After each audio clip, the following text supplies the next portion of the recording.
little more digging on my end, maybe I'll have a little bit more concrete proof. Unless he just wants to come out and say, yeah, I did it because I fucking hate you. I mean, shit. Tell me you just fucking hate me, and that's fine. But now you're hurting somebody else. That's what I'm saying. That's why I don't see it being him, because I just don't. There's too many wheels too many gears going. It's too complex of an issue. I just don't see him getting himself in the middle of that. Well, there's only, that I can think of, there's only, I'm going to say 5 promoters that probably were at WrestleCon that know me and know who I am, and that would be Dave, Richie Sorrentino, you, right, Richie, and Dave Hero. Okay. And unless you guys did it. I didn't even see you at WrestleCon. Exactly. Exactly. I was literally there for 2 seconds. I walked in, I said hi to Dave Hero. Sorry, Mooch. Walked in, said hi to Dave Hero. He gave me tickets for the shenanigans thing, and I was out the door. Because that thing was fucking big. Yeah, I know. It happened. I didn't even know where you were. I wasn't going to walk around the damn show. Yeah, and to be honest with you, I couldn't get away from my table, so. Yeah, I didn't leave my table for 2 days either, so, I mean, it's just, like I said, I at one point we were packing up, and I got to run over and say hello to Scott Wilder and his group, and Bob Orton actually came by to say hello to us, and a couple other people too. A couple other wrestlers came over to say hi to us, because I honestly didn't. I had 12 people there, so there was no way I was leaving the table. Yeah, see, but I don't know all of those people. So if I don't know them, then they obviously don't know me, so they wouldn't have any idea to even tell WrestleCon whether I was there or not, or who I was with, or whatever. What if I did stop and say hi to Mooch at his table, and then Richie goes, oh, see, there he is. Oh, would it be right for Dave to get tossed? No. Yeah, exactly. No, I understand what you're saying. I understand what you're saying. I understand where you're coming from. I don't. It is too much. Just having conversations with Richie, and all of us have had interaction with Richie, and I just don't see him being the mastermind of all this nonsense. Well, it's not really a mastermind. All it is a email or whatever he did to the WrestleCon people saying that I was with this guy. So, not really a grand scheme of a plan. I don't think Richie's smart enough to come up with something that good. I don't know. But would you guys at least agree that if he did do this, that he should make it right for this guy that I had no dealings with? I think yeah. If you had no dealings with this guy whatsoever, and no dealings with any of his guests that related to WrestleCon, then obviously yes. Right. Anybody, doesn't matter if it's him or Bob down the road. It doesn't matter. Exactly. So that was all I was saying. He can hate me all he wants. He's always going to, and he's always going to be dumb in my book, and that's fine. But to go after this guy for no reason is ridiculous. I hear you, and I appreciate you giving us a ring. Anytime, guys. I'll see you guys soon, maybe in November. All right, take care. All right, buddy. You got it. All right, so that was that. I don't even know where to go from that. But let's get into the incident that occurred at WrestleCon. A gentleman named Christopher Ott. He made these awesome handmade Roddy Piper artwork prints. And he was selling them at a show, and just happened that the weekend that Roddy Piper passed away. And I remember where I was too. I was actually with Dave Mooch. We were at George's Cards and Collectibles in Bensalem, PA for Larry Zbyszko signing there. And word came down that Roddy Piper passed away, and that Chris was selling these prints at the show, at a show, different show, and Rob Feinstein approached him and wanted to purchase these prints, whether in a trade or whatever the case may be. So Chris sold him whatever he was willing to purchase and things like that, and within, I guess, a couple of days or weeks. I don't know exact time frame, but these prints appeared on social media and eBay or whatnot, and some selling process. These same exact prints were now signed by Roddy Piper, which would be obviously impossible because Piper passed away before the purchase was made. There was interaction between the two where Chris was absolutely pissed off that these were purchased with the intent of false pretense of selling autographs that were fake to the public on his stuff. Rob claimed that he purchased these prints elsewhere at another time and had them signed at a signing when he brought in Piper, and that he still had the ones that he bought from Chris and they were not signed in blank, and I'll show them to you, which that never happened. And eventually the sale process was taken down, and it became a back and forth. We asked Chris to come on the show. He did not get back to us, but it's all good. But there apparently there was no interaction in person between these two since that. And Chris posted on his page April 7th. He was walking through Wrestlecon where he heard his name called, turned around, and Rob Feinstein was there trying to extend his hand for a handshake. And obviously Chris was not about that.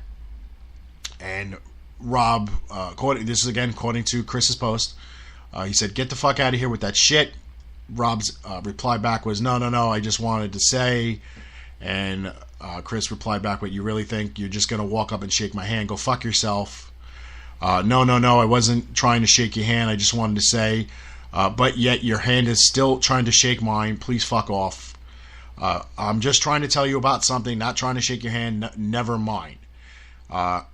And then he walks away with Chris yelling at him, about changing his story. People were crowding around. And obviously people were annoyed and knew who he was and knew the story and everything else, because there was a lot of people that were absolutely trashing Feinstein at that point. So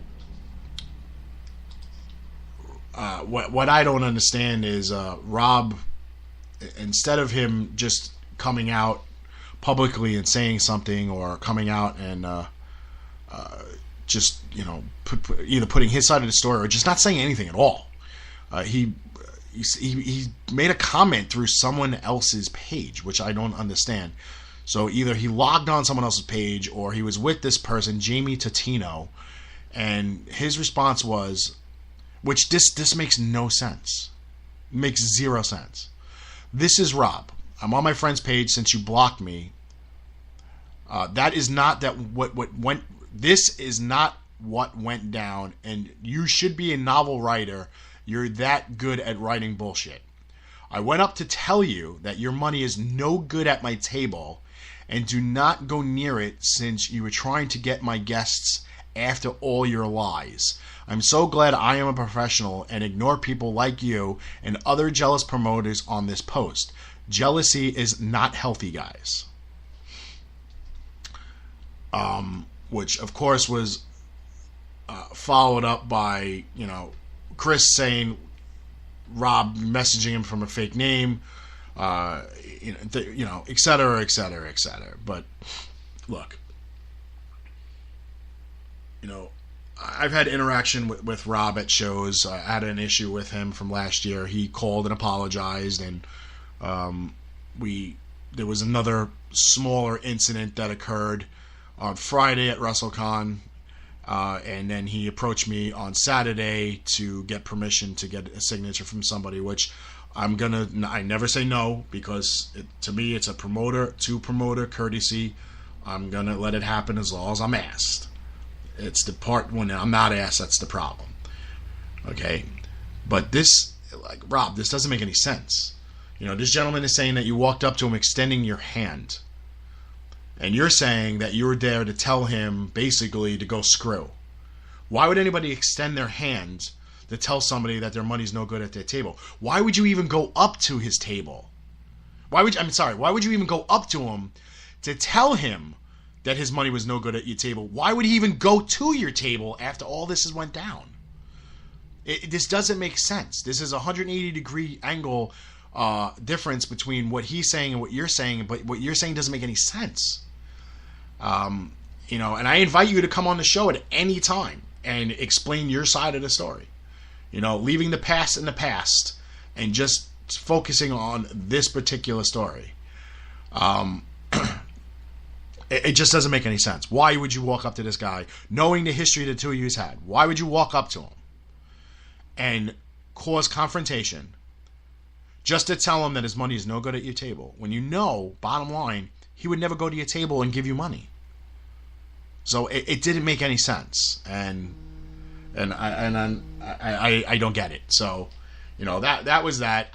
Maybe Chris will be able to call in one day and fill us in on any of the other finer details, or maybe somebody has video of this confrontation that occurred, because I would love to hear the audio or the video, because obviously if the hand gets extended and it's seen in video, then Rob's story doesn't hold any water. If he doesn't extend his hand, then obviously it goes the other way. So it's just he said nonsense. But judging by what happened in the past and the fake autographs and things like that, it's very hard not to believe Chris. It's very hard to not believe him. And it's very hard to believe you, Rob, because of what you did in the past with his stuff, and the mentality of approaching somebody that has an issue with you, that would never put any more money in your pocket, to go up to him and to tell him that his money's no good at your table. Why would he go there to begin with? That doesn't make any freaking sense whatsoever. At all. None. Zero. Absolutely zero. So, I don't know. And why? And then why? Log on someone else's name. That makes no sense to me either. I don't get it. I understand you're blocked. But you could have just posted something else on your own page. But here's the problem. You blocked everybody. So nobody that would have even known what was going on would have seen it anyway. Because you literally, you have me blocked. You approach my tables and you want favors from my talent and autographs and things like that, but you have me blocked on Facebook. So I don't get it. So I got to take it where it comes from, and I have to go by recent history, and it doesn't look good on your part. So, and then to tell people they're not professional and they're jealous. What would he be jealous about?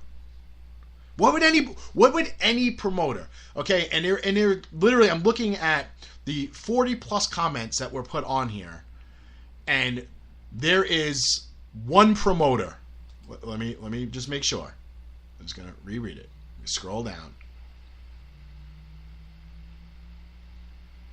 Yes, there is one promoter on here, and that's me, saying I missed that interaction. Oh no, it is John Menachino. He is on here. Okay, so there's two promoters on here. And why the hell would John Menachino be jealous?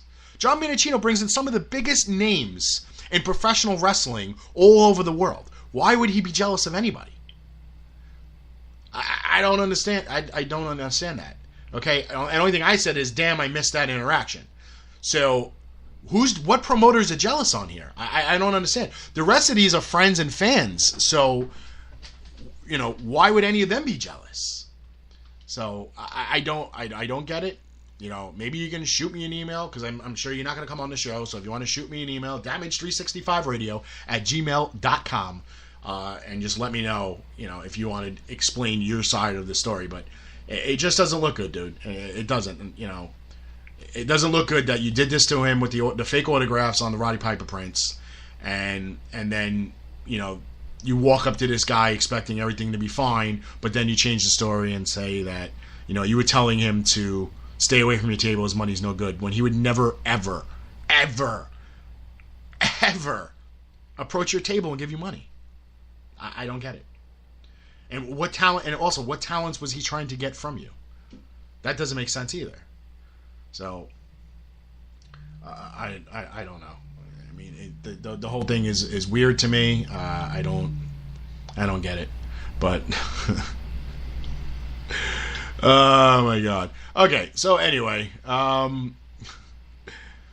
because I don't know how to